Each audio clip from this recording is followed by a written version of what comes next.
Hi friends, வணக்கம். Welcome to trending சமையல். Friends, இன்றைக்கி வீடியோவில் நம்மளோட டெய்லி லைஃப்பில் நமக்கு தேவைப்படக்கூடிய நிறைய யூஸ்ஃபுல்லான டிப்ஸ் வந்து ஷேர் பண்ணியிருக்கேன். கண்டிப்பாக வீடியோ இன்ட்ரெஸ்டிங்காக இருக்கும், ஸ்கிப் பண்ணாமல் பாருங்கள். ஃபர்ஸ்ட் டிப் என்ன அப்படின்னு சொல்லிட்டு பார்க்கலாம். இந்த டிப்பு வந்து பார்த்திங்கன்னா என்னோட மாமி எனக்கு சொல்லி தந்த சூப்பரான ஒரு டிப்பு தான். என்னன்னு பார்த்தீங்கன்னா, நம்ம ஆல்ரெடி சீசனிங் பண்ணி யூஸ் பண்ணிக்கிட்டு இருக்க இந்த மாதிரியான மண் சட்டியெல்லாம் வந்து சில டைமில் நம்ம சமைக்கும்போது ஒரு மாதிரி மண் வாடை வந்து வர ஆரம்பிக்கும்.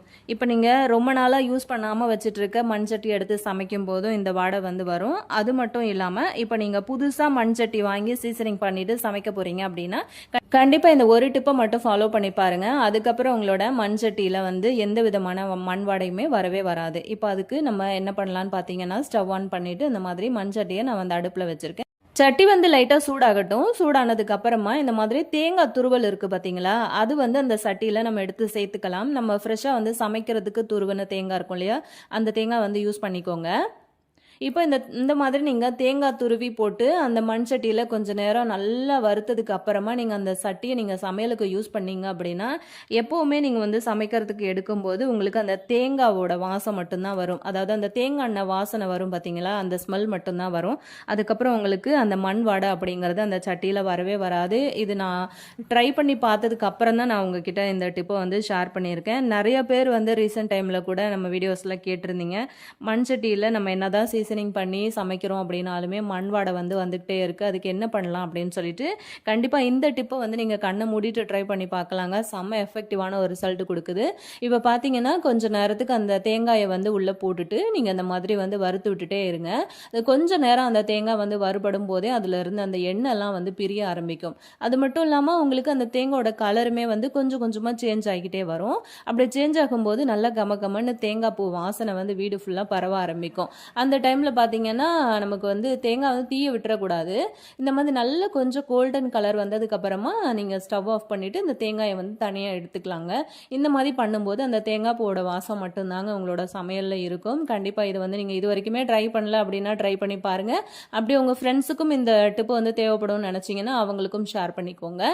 பாருங்கள், இந்த மாதிரி வறுபட்டு வந்த உடனே நம்ம வந்து ஸ்டவ் ஆஃப் பண்ணிடலாம்.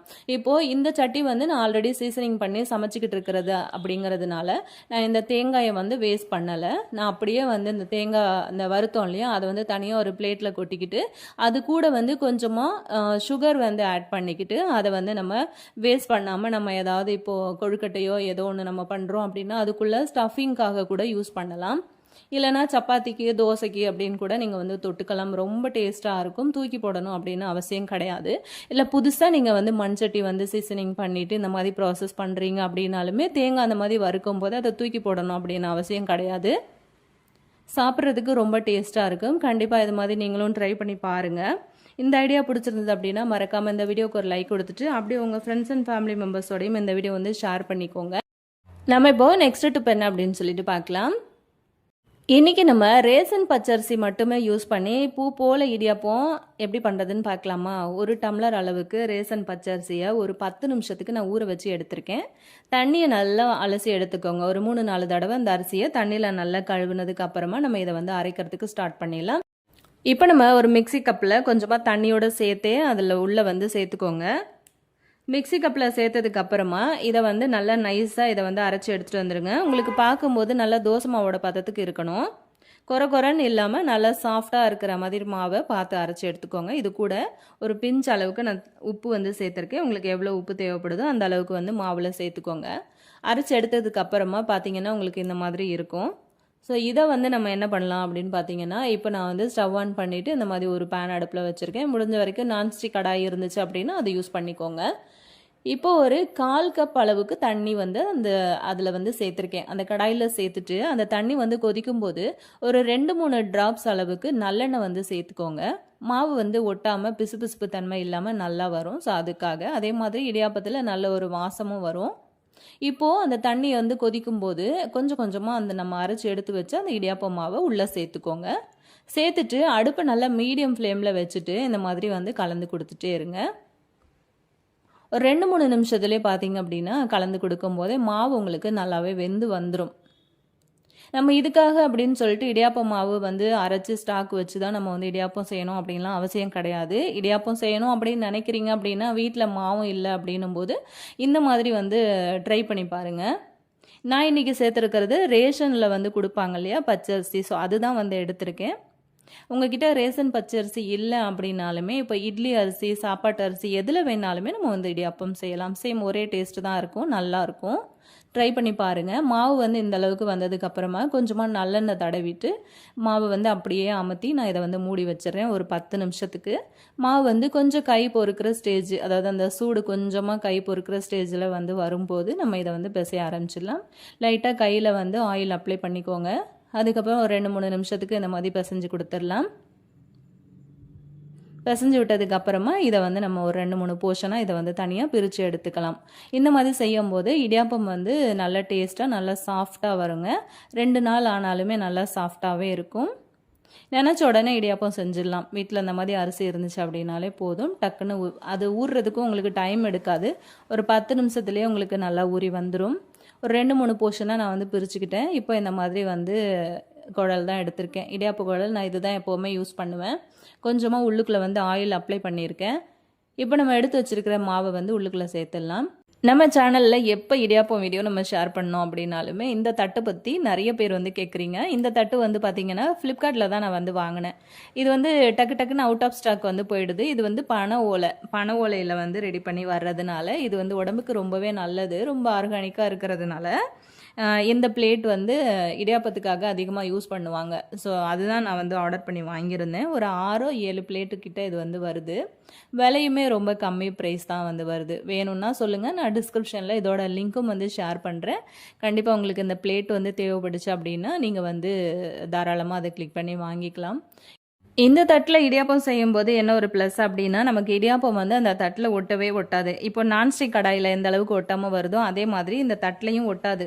நம்ம வேக வச்சு எடுத்ததுக்கப்புறம் அப்படியே ஒரு பவுலில் வந்து தட்டினோம் அப்படின்னா இடியாப்பம் தனியாக, அந்த தட்டு தனியாகவே வந்துடும். ஸோ அது எனக்கு இதில் ரொம்பவே பிடிச்சிருந்தது. ஒட்டாமல் வர்றதுனால நம்ம யூஸ் பண்ணுறதுக்கும் ரொம்ப ஈஸியாக இருக்கும். காய வச்சோம் அப்படின்னாலுமே இதை கழுவி காய வச்சோன்னாலுமே டக்குன்னு இது வந்து காஞ்சிரும். இப்போ வந்து இடியாப்பம் எல்லாத்தையுமே நான் வந்து பிழிஞ்சு எடுத்துக்கிட்டேன். இப்போ நம்ம வந்து ஒரு இட்லி பாத்திரத்தில் வச்சு இந்த மாதிரி வேக வச்சு எடுத்துக்கலாம். இது வந்து ரொம்ப நேரம் வேகணும் அப்படின்லாம் அவசியம் கிடையாது. ஏன் அப்படின்னா நம்ம மாவு ஆல்ரெடி வேக வச்சு எடுத்துருந்தோம் இல்லையா, ஸோ அதனால ரொம்ப நேரம் வேகணும்லாம் அவசியம் கிடையாது. சும்மா ஒரு 4லேருந்து 5 நிமிஷம் நீங்கள் விட்டிங்கன்னா போதும். இப்போ பாருங்கள், பிளேட்டில் வந்து இடியாப்பம் ஒட்டாமையே வந்திருக்கு.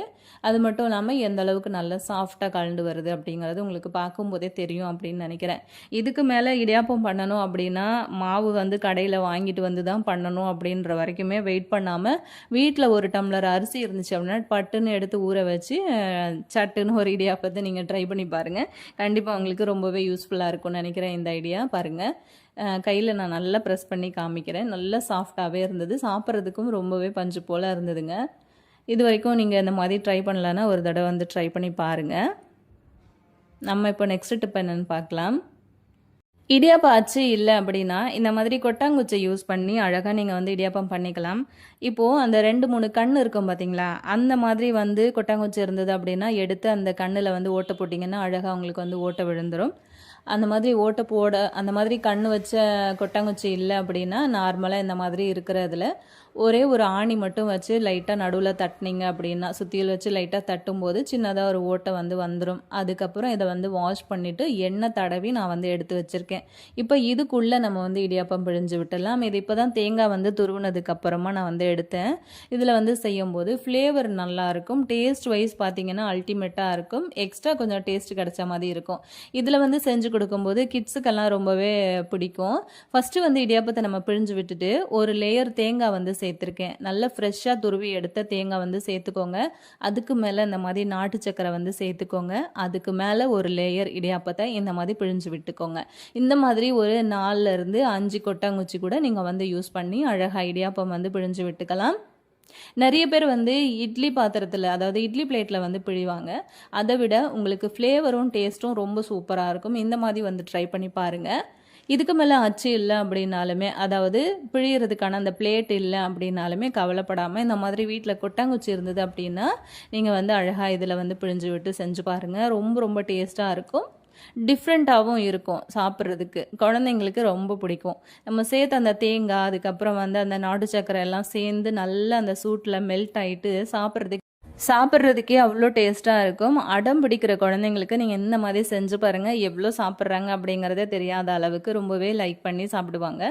நீங்களும் இது வரைக்கும் இந்த மாதிரி ட்ரை பண்ணல அப்படின்னா ஒரு தடவை வந்து ட்ரை பண்ணி பாருங்கள். இந்த ஐடியாவும் உங்களுக்கு ரொம்பவே பிடிச்சிருக்கும்னு நினைக்கிறேன். பிடிச்சிருந்ததுன்னா இந்த வீடியோக்கு ஒரு லைக் கொடுத்துருங்க. நெக்ஸ்ட் டிப் பார்க்கலாம். நம்ம எப்போவுமே கெட்டுப்போன தோசை மாவு, அதாவது புளிப்பு அதிகமான தோசை மாவு வந்து அதிகமாக சாப்பாட்டுக்கு யூஸ் பண்ண மாட்டோம்ல, தூக்கி போட்டுருவோம். அந்த மாதிரி தூக்கி போடுறதுக்கு முன்னாடி வீட்டில் இதை யூஸ் பண்ணி ஒரு சில க்ளீனிங் வேலைகள் வந்து செய்யலாம். அது என்னன்னு பார்க்கலாம். ரொம்ப ரொம்ப முக்கியமாக இன்றைக்கி ஒரு வேலை தான் நம்ம இதை வச்சு பண்ண போகிறோம். என்னன்னு பார்த்தீங்கன்னா, இப்போ நம்ம அடிக்கடி தோசை எல்லாம் ஊற்றுவோம் இல்லையா, அந்த தோசைகள் பார்த்தீங்கன்னா எண்ணெய் பிசுக்கெல்லாம் பிடிச்சிக்கிட்டு அந்த சைடில் ஒரு லேயர் மாதிரி அப்படியே அந்த மாவு அந்த எண்ணெய் கரை எல்லாமே படிஞ்சு பார்க்கறதுக்கே ரொம்ப அசிங்கமாக இருக்கும். ஒரு தடவை நம்ம தோசை ஊற்றும் போதும் அந்த பக்கங்கள்லாம் ஒட்டிக்கிட்டு தோசையும் வந்து சரியாக வரவே வராது. அந்த மாதிரி இருக்கிற ஒரு தோசை தவாவை எப்படி ஈஸியாக இந்த மாவை யூஸ் பண்ணி க்ளீன் பண்ணலான்னு பார்க்கலாம். ஒரு 10 நிமிஷத்துக்கு இந்த மாவை வந்து அப்ளை பண்ணிவிட்டு நான் ஊற வச்சுட்டேன்.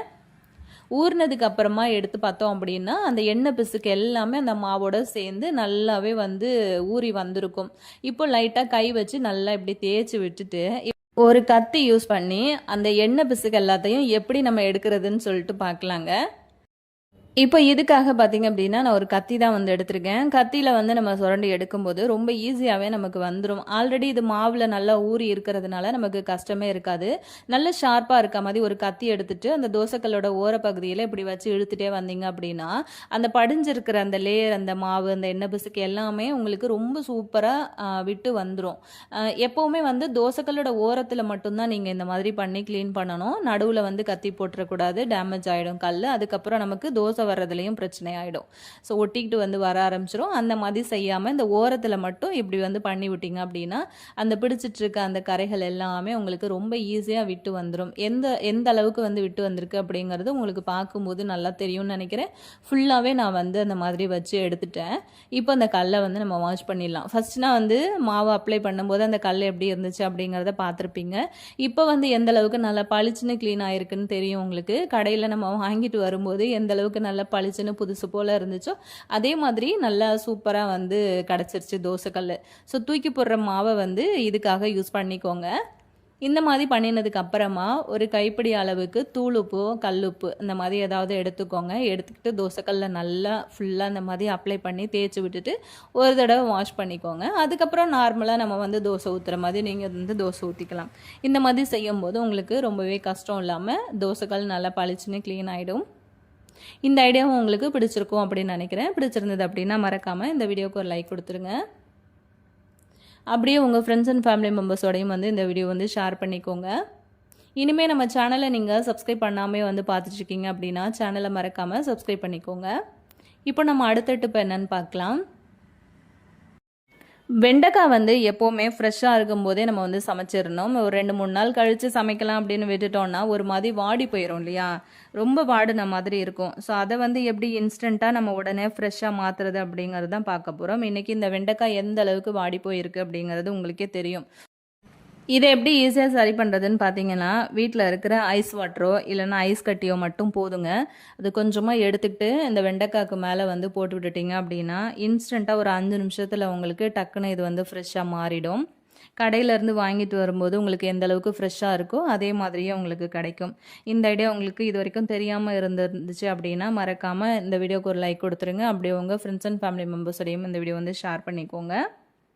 சேனலை சப்ஸ்கிரைப் பண்ணல அப்படின்னா மறக்காமல் சப்ஸ்கிரைப் பண்ணிக்கோங்க. கொஞ்சமாக ஐஸ் கட்டியை உள்ளே சேர்த்துட்டு கொஞ்சமாக தண்ணியும் வந்து சேர்த்துருக்கேன். இந்த ஐஸ் வாட்டரில் கொஞ்சம் நேரம் விட்டுட்டிங்க அப்படின்னா சட்டுன்னு இது வந்து உங்களுக்கு அந்த வாடினதெல்லாம் சரியாக போயிட்டு நல்லா ஃப்ரெஷ்ஷாக மாறிடும். அதுக்கப்புறம் நம்ம நார்மலாக சமையலுக்கு வந்து யூஸ் பண்ணிக்கலாம். இப்போ நம்ம நெக்ஸ்ட் டிப் என்ன அப்படின்னு சொல்லிட்டு பார்க்கலாம். எப்போவுமே நம்ம வந்து அரிசியெல்லாம் வந்து ஸ்டோர் பண்ணி வைக்கிறோம் அப்படின்னா அதில் வண்டு பூச்சி புழு இதெல்லாம் வந்து சீக்கிரம் வர ஆரம்பிச்சிடும் இல்லையா. இப்போ நான் எடுத்துருக்கிறது இட்லி அரிசி தான் எடுத்திருக்கேன். அரிசி பொறுத்த வரைக்கும் பார்த்திங்கன்னா கொஞ்சம் ஸ்வீட் தன்மை வந்து அதிகமாக இருக்கிறதுனால நமக்கு சீக்கிரமாகவே இதில் வந்து வண்டு பூச்சி வந்து வர ஆரம்பிச்சிடும். இதுக்கு சூப்பரான ஒரு டிப்ஸ் பார்க்கலாம். ஒரு சின்னதாக துணி வந்து எடுத்திருக்கேன். அந்த துணியில் வந்து பார்த்திங்கன்னா கொஞ்சமாக உப்பு வந்து சேர்த்துக்கோங்க. தூளுப்பு அப்படி இல்லைன்னா கல்லுப்பு ரெண்டுத்தில் எது வேணும்னாலுமே நீங்கள் வந்து தாராளமாக சேர்த்துக்கலாம். அந்த உப்பு கூடவே கொஞ்சமாக மஞ்சள் பொடியும் வந்து சேர்த்துக்கோங்க. மஞ்சள் பொடி சேர்த்ததுக்கு அப்புறமா இது கூட வந்து அந்த உப்பையும் மஞ்சள் பொடியும் மட்டும் நீங்கள் வந்து ஃபஸ்ட்டு மிக்ஸ் பண்ணி கொடுத்துருங்க. அதுக்கப்புறம் ஒரு 6-7 கிராம்பு வந்து உள்ளே சேர்த்துக்கோங்க. இந்த மாதிரி சேர்த்ததுக்கு அப்புறமா சின்னதாக ஒரு மூட்டை மாதிரி கட்டிட்டு இதை வந்து அரிசியில் வந்து போட்டு வச்சுருங்க. இந்த கிராம்பு, உப்பு, மஞ்சத்தூளோட வாடைக்கு உங்களுக்கு வண்டு, பூச்சிப்புழு எதுவுமே வராது. இந்த ஐடியா பார்த்தீங்கன்னா, உங்களுக்கு வந்து மாத கணக்கில் கூட நீங்கள் இந்த மூட்டைய அப்படியே அரிசியில் போட்டு வச்சு யூஸ் பண்ணலாம். ஒன்றுமே ஆகாது. அது மட்டும் இல்லாமல் நீங்கள் அரிசியில் மட்டும்தான் யூஸ் பண்ணணும்லாம் கிடையாது. நீங்கள் வந்து இப்போ பருப்பு ஐட்டம்லாம் வந்து ஸ்டோர் பண்ணி வைக்கிறீங்க அப்படின்னாலுமே அதுக்குள்ளேயுமே வந்து போட்டு வைக்கலாம். நல்ல ஒரு ரிசல்ட்டு கொடுக்கும். இப்போ அடுத்த டிப் என்ன அப்படின்னு சொல்லிட்டு பார்க்கலாம். இது டிப் அப்படிங்கிறத விட எனக்கு வந்து பர்சனலாக ரொம்ப பிடிச்சிருந்தது. மீஷோவில் இருந்து நான் வந்து முட்டை வைக்கிற பாஸ்கெட் வந்து பர்ச்சேஸ் பண்ணியிருந்தேன். நார்மலாக முட்டை வைக்கிற பாஸ்கெட் தானே அப்படின்னு நினைக்காதீங்க. இப்போ ரீசெண்ட் டைமில் ட்ரெண்டிங் ஆகிட்டுருக்க இந்த கோழி, அதாவது இந்த கோழி இருக்கு இல்லையா, அந்த ஷேப்லேயே உங்களுக்கு வந்து மேலே அந்த மூடி வந்து வந்துடும். கீழே வந்து அழகாக ஒரு மெட்டல் அதாவது பிளாக் மெட்டலில் ஒரு பாஸ்கெட் மாதிரி கொடுத்துருக்காங்க. இதில் வந்து நம்ம கிட்டத்தட்ட ஒரு 30 முட்டை வரைக்கும், நாட்டுக்கோழி முட்டையாக இருந்தால் ஒரு 30 முட்டை ஸ்டோர் பண்ணலாம். பெரிய முட்டையாக இருந்தால் நீங்கள் வந்து ஒரு 20லேருந்து 25 முட்டை வரைக்குமே அதுக்குள்ளே ஸ்டோர் பண்ணி வைக்கலாம். பார்க்கறதுக்கு ரொம்ப அழகாக இருந்தது. எனக்கு ரொம்பவே பிடிச்சிருந்தது. எல்லா எப்படி தான் நம்ம வந்து முட்டை ஸ்டோர் பண்ணி வச்சோம் அப்படின்னாலுமே இந்த மாதிரி ஒரு பாக்ஸில் வந்து ஸ்டோர் பண்ணி வைக்கும்போது அதோட அழகே தனியாக தான் இருந்து, கிச்சனில் இந்த மாதிரி வைக்கும்போது அந்த கிச்சன்லேயே வந்து பார்த்திங்கன்னா நல்லா அழகாக இருந்துச்சு பார்க்குறதுக்கு. இதில் வந்து நல்லா கைப்பிடி கொடுத்துருக்குறாங்க. 2 பக்கம் அப்படி கைப்பிடி கொடுத்துருக்குறாங்க. ஸோ வந்து தவறி விழுந்துரும் அப்படிங்கிற ஒரு இதுவும் கிடையாது. அழகாக நம்ம வந்து முட்டையை அதில் வந்து ஸ்டோர் பண்ணி வைக்கலாம். இந்த மாதிரி மேலே வச்சதுக்கப்புறம் பாருங்கள் எவ்வளோ அழகாக இருக்குது அப்படின்னு சொல்லிட்டு. கோழி வந்து முட்டை போட்டு அதை வந்து அடக்காக்கும் போது ஒரு லுக் இருக்கும் இல்லையா, ஸோ அதே மாதிரியே இருக்குது பார்க்குறதுக்கு. இது உங்களுக்கு பிடிச்சிருந்தது அப்படின்னா மறக்காமல் இதோட லிங்க் வந்து நான் கீழே டிஸ்கிரிப்ஷன்லேயே நான் வந்து கொடுக்குறேன். அதில் போயிட்டு நீங்கள் பர்ச்சேஸ் பண்ணிக்கலாம். அதை கிளிக் பண்ணி நீங்கள் அந்த ப்ராடக்ட் வந்து வேணும் அப்படின்னா ஆர்டர் வந்து போட்டுக்கலாம். இப்போ நம்ம இதில் வந்து முட்டை ஸ்டோர் பண்ணிக்கலாம். ஃபஸ்ட்டு இது வந்து வைக்கிறதுக்கு முன்னாடி இந்த மாதிரி வந்து டிஷ்யூ கிளாத் வந்து நான் யூஸ் பண்ணியிருக்கேன். அதுக்கு மேலே வந்து இந்த மாதிரி முட்டையை வந்து வச்சுக்கலாம்.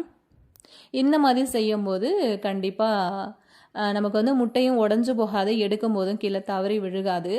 அது மட்டும் இல்லாமல் அந்த மூடி வச்சு க்ளோஸ் பண்ணிட்ட பிறகு பாருங்கள் கீழே முட்டை இருக்கும்போது அதோட லுக்கே வந்து எப்படி இருக்குது அப்படின்னு சொல்லிட்டு. கண்டிப்பாக இதுவும் உங்களுக்கு ரொம்பவே பிடிச்சிருக்கும்னு நினைக்கிறேன். இந்த மாதிரி கிச்சனில் நம்ம வந்து அந்த மாதிரி ஸ்டோர் பண்ணி வைக்கும்போது பார்க்குறதுக்கே ரொம்ப அழகாக இருக்கும்.